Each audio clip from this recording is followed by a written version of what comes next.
Quick stats for today. We have over 300 attendees coming today. We have over 50 volunteers. We have 6 interactions on play today, and we have 20 marketplace vendors. They're either giving away stuff or they're going to sell some products. The event experience, you turn up for the speakers, but that's not necessarily what makes it special. There's lots of conferences where people get up and say stuff. What makes us different is that we've got our interactive experiences, we've got our marketplace, and we've got our team culture. I just enjoy it, own it, and this is really exciting. Yay! I'm really hoping that people leave today with a sense that, yeah, they might face something that really scares them, but it's all about perspective, and and you kind of, yeah, it might turn out to be what I call the semicolon moment, which is like the start of something good, not a full stop. I have watched and listened to TEDx talks for years. Some of the TEDx talks that I've listened to have been like pivotal. And so when I was given the opportunity to potentially give a talk, I was kind of a bit of disbelief, because I thought, now I can become a TEDx speaker? I realised that it's all about paying it forward. I guess there's hundreds of hours that goes into planning an event like this, hundreds and thousands of hours. The journey? Yeah. It's a lot of sleepless nights. This idea, this vision has been bouncing around in my head, and let alone my team's head, for well over a year, and we've been planning it for a year. But today we actually saw it come alive. The impact of this event goes beyond any one person's effort. It's a collective effort, and then it's the cascading effect of having speakers who share their stories online or their ideas, and those ideas cascade and have an ongoing positive impact. And so, things like banners and signage and mics and all these things were just adding to the detail of what was floating around in our minds for a while. Also seeing the speakers just work their magic, bring it, that was really, really exciting to see. And I felt like a proud parent all day today. I was like, oh my God. Even though we're at the end of our event, I feel like what we're actually at is that semicolon, and we're just at the beginning of the next chapter. And what we see happen for our speakers and for the public and audiences in New Zealand and around the globe, we're yet to see that, and that's exciting. My name is Rachel Thomas. I live here in Te Whanganui Atara, Wellington. Kia ora, ko Jesse Armstrong tōku ingoa, huri tēnei no Ngāti Hine me Waikato, ko au te kaihautu a Waka. I come from Papakura, South Auckland. I'm the co-founder and CEO of a company called Waka. I'm Shelley Brunskill-Metz, and I work in the area of suicide loss. I'm Jake Nash. I'm the digital support lead for Warren & Marnie Architects. Kia ora, my name is Bex, and I am campaigning for paid training in registered professions like healthcare, social work and teaching. My name is Telesia. I'm 16 years old and a student at Samuel Marsden Collegiate, and a proud Samoan, Fijian, New Zealander. So my name is Greg Brebner. I'm from a company called Blunt. I am a product design engineer, so I'm the person that invented the Blunt umbrella. So I'm Kai Small. I'm originally from Kaitaia, residing in between Kaitaia and Wellington for now. I'm the creative entrepreneur behind Say So project, as well as the Unpack podcast and Coalesce. Yeah, so I'm Nicole. I was talking about the ocean and Wellington's and New Zealand's marine environment. Kia ora, I'm Ash. Born in Whangarei, living in Wellington at the moment, and creating community and shared spaces is most of my main. My TED talk is really about my experience living with Crohn's disease, which is an inflammatory bowel disease. My TED talk today is about how easy it is to start in 3D printing. My speech is about my experience of the impact on my mental health within entering competitions. My TED talk is more about Say So project. It's been the longest journey of mine. We've had the business for about 6, maybe 5 years. And it's centered around not only mental health, but digital journaling. My TEDx talk is about the price of placement poverty. We are seeing endless news articles about workforce shortages and why people are moving overseas, and it's because we don't value the people that we have here in training and as they go into the profession. I'm a previous organiser, yes. And I've been involved for 10 years in TEDx. I'm behind the scenes, but I know what it takes to put on something like this. I think for me the most important thing is that TEDxWellington is all volunteer run, and it takes an army of goodwill and enthusiasm and people that give a shit, because the whole point is that we're like supporting local Wellingtonians to have a global platform with their ideas. Definitely took a leap today. It was a lot of hard work that went into today, from the team behind everything and us as people that get to share our message with the world, and finally delivering everything that we've worked so hard for.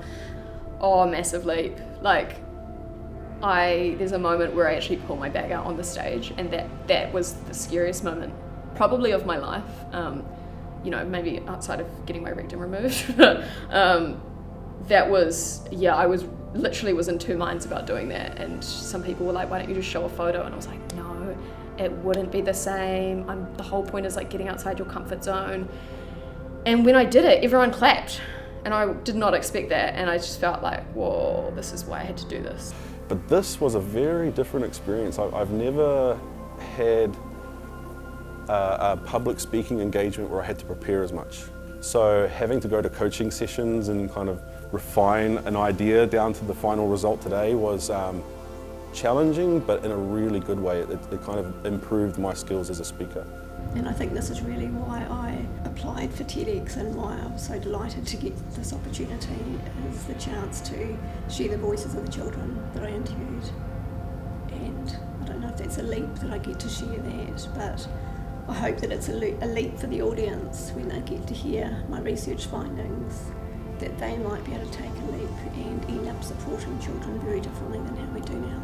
So yeah, it's not trying to tack on a sustainability message to something that already exists. It's actually kind of deep within us at Blood. So that's I find it really exciting, really strong message, really inspiring for other businesses. I would never talk for 10 minutes uninterrupted. That is unlike me. No, I took a leap for sure. Even just not only applying for this, but even just coming day and night to get all the rehearsals done and stuff. I've been hella out of my comfort zone, but it's paid off. Having some surgeries that led to me having a stoma, which is an opening in my abdomen, which I was initially really, really scared about and thought my life would be over and no one would ever love me. But it turned out to be the best thing that happened, because I was well again and I could just like grab life by the teeth. It is the fastest way to take an idea, a physical object-based idea, from here to the real world. And I remember the first time I printed an object and I held it in my hands, it was just like this jaw-dropping, I can't believe I just made this. So I believe that 3D printing is going to continue to change the world in ways that we can't even imagine yet. Doing a TEDx talk has been on my bucket list for as long as I knew about TEDx, and probably for longer than I've been working in this space, to be fair. And then of course when this opportunity came up, and it coincided with me having recently completed my PhD and now having this research that I truly think the world needs to hear about. People need to hear the voices of the children. So yeah, I jumped to the chance to put an application, even though I had COVID at the time and did it in isolation, and my video was very husky sounding.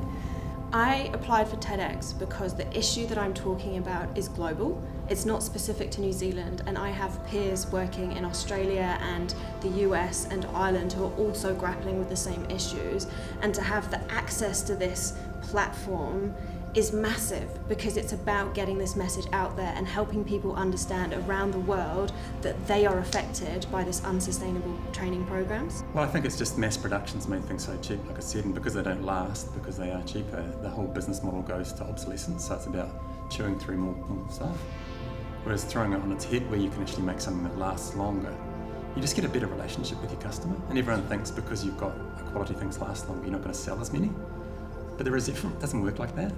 So that's the message we're sending. Like, we're really close to our consumers at Blood, and the repair centre we have, we've got 4 around the world.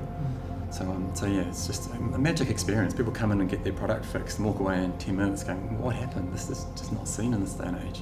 So I'm a super keen diver, and I got into citizen science, so I started to document the ocean, because I could see over the years where I was diving in New Zealand that change was happening, and it wasn't a good change. I would go nearly as far as to say it's an ecological disaster that's happening, but nobody sees about it, because it's happening hidden, it's under the waves.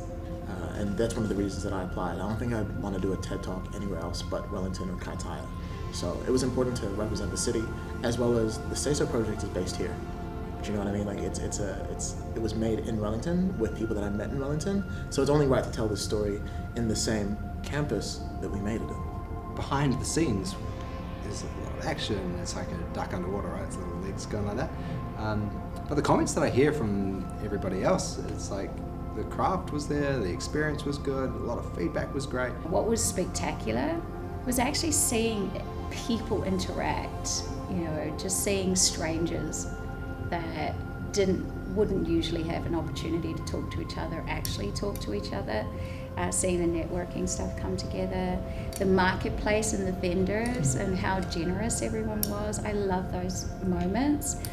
But most importantly, I just have to give thanks to the volunteers and the speakers who trusted us in the journey, who gave us permission to take them on this ride and to see where it went and to share in an experience which is more meaningful than you can put into words. Yeah, so it's just a big sense of thanks. We're going to make an impact, and we don't know on who, and we don't know how, but we knew that it was there. So the vision for Wellington was to tell these stories about innovative, creative, amazing Wellingtonian people on a global stage. Within that vision was knowing that there are people here in the world like yourselves that we haven't met yet, that we knew we would. This whole experience has been a massive leap of faith. I think from the team, the TEDx team, they've been working on this for years, like long before we were ever on the scene as speakers. It's been a massive journey of growth and learning, and it's been incredible. It's been an awesome opportunity. Like I've been so humbled, and not a second of the last 6 weeks have I not been fully appreciative of the opportunity that I've been given. That everyone on the cohort that I've been privileged enough to talk alongside have really amazing things to share. Having an audience that have actually turned up because they're like, we're here to learn interesting things. I have learnt so much from the other speakers in the last few weeks, and I am now passionate about things that I'd never even heard of a few weeks ago. I loved Alessia's energy in the space, and just her way of like holding the crowd and just being human in front of people was really special. It's ideas worth spreading. It's a not-for-profit organisation which centres around the idea of taking ideas to the stage and promoting them. For TEDxWellington in particular, that's not focusing on egos, not focusing on individuals, brands, businesses. It's about centralising around the idea.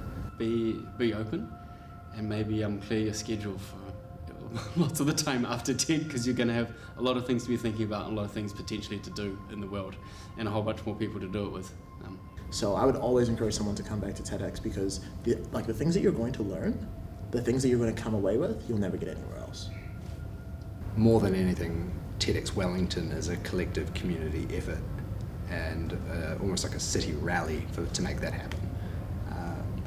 Because it's not a brand, it's a community.